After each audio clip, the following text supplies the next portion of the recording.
I wanted a wife I would rush home to, that I wanted to be excited to see. When we walked in there, I said, shake it fast, watch yourself. If you don't have nobody that you excited about, trade that booger in and find you somebody that Negroes can talk about. How did you bag that?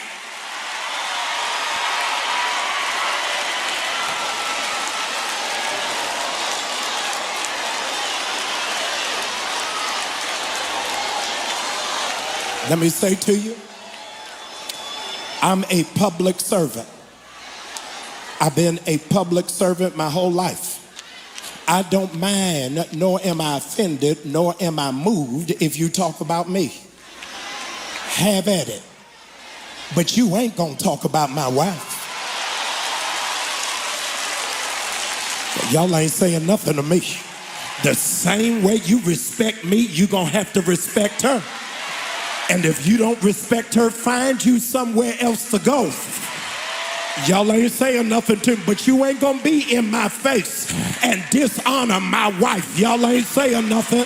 I need some people that will fight for yours, that will stand for yours, that will demand respect for yours. See, it's all right for you to be anointed as long as you don't look like nothing. As long as you look like 12 years a slave, they think you holy. But if you got your hair done, nails done, toes done, y'all ain't saying nothing, smelling good, then immediately church Negroes will make up that you're sleeping with somebody, you prostituted yourself, you played yourself cheap. They don't understand. I got a real sugar daddy, and I will look to the hills from whence cometh my help. My help cometh from the Lord. I needed to get this straight. I needed to deal with it head on, because the other day the internet went crazy about a dress my wife had on. Now, they didn't say anything about the $4 million that was raised for the United Negro College Fund. They never mentioned that she prayed until heaven came down. They never said anything about this was the largest fundraiser for for HBCUs in the country. But insecure, jealous, petty, small-minded people got in their feelings and set up a false barometer of holiness based off of a dress. Now, you got to help some people, because some people have embraced the full knowledge of ignorance without any assistance for understanding. The dress was not see-through. The dress was flesh color. But because you ain't never been nowhere and ain't never been exposed to nothing,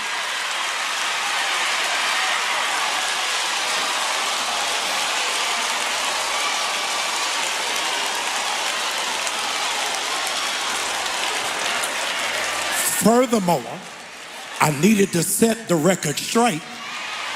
Y'all don't like this. I need to set the record straight. I bought the dress.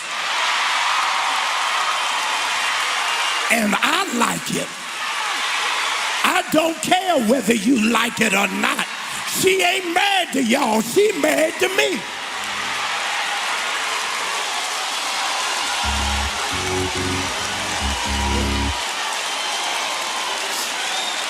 Now, if you wanted a first lady that looked like Little House on the Prairie, legal, and all you concerned about is what I got on, you got no idea.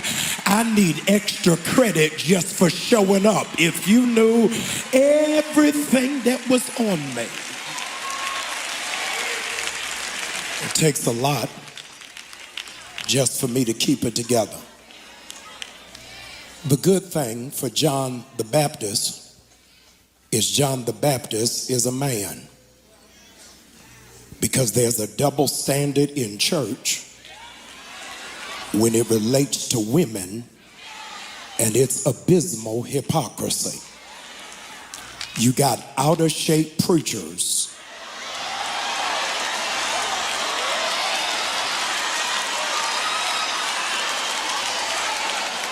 who rail on modesty but have never preached a sermon on obesity and gluttony.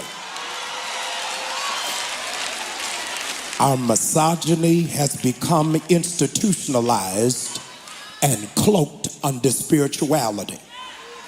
Today, if a man falls out at the altar, you will let him lay there. But if a woman lays out at the altar, you'll pull out more sheets than Bed Bath and Beyond.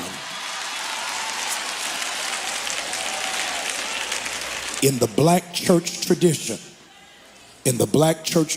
in case you did not know, in the church that you were raised in the black church that you were raised in, ushers coming down the aisle had to put their hand behind their back. That was, in fact, instituted for female ushers so that men who were sitting on the aisle would not be attracted to look at their derriere.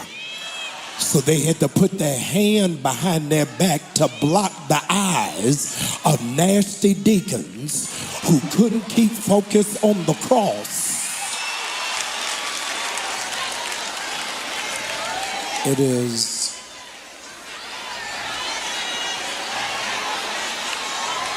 It's probably worth a case study how much of a preoccupation Christians have with clothes. This is far from a newfound phenomenon, but actually finds its origins all the way back to the Bible days. John the Baptist is Exhibit A. His singular assignment was to announce that somebody great was coming. But here comes meddling Mark. Mark is the shortest of the synoptic gospels. The gospels include Matthew, Mark, Luke, and John. And Mark's gospel is only 11,000 words. And Matthew and Luke's gospel have 8,000 more words than Mark. In only using 11,000 words for the gospel, in Mark's first chapter, he doesn't get past the 6th verse when he says, "Now John was clothed with camel's hair and wore a leather belt around his waist and ate locusts and wild honey." He didn't think it was prudent to tell the reader that this is the exact same outfit Elijah had on, or that this is the same wardrobe Elisha wore, as indicated in 2 Kings chapter 1, verse number 8. Nor did he take a moment to unpack why John was wearing this outfit.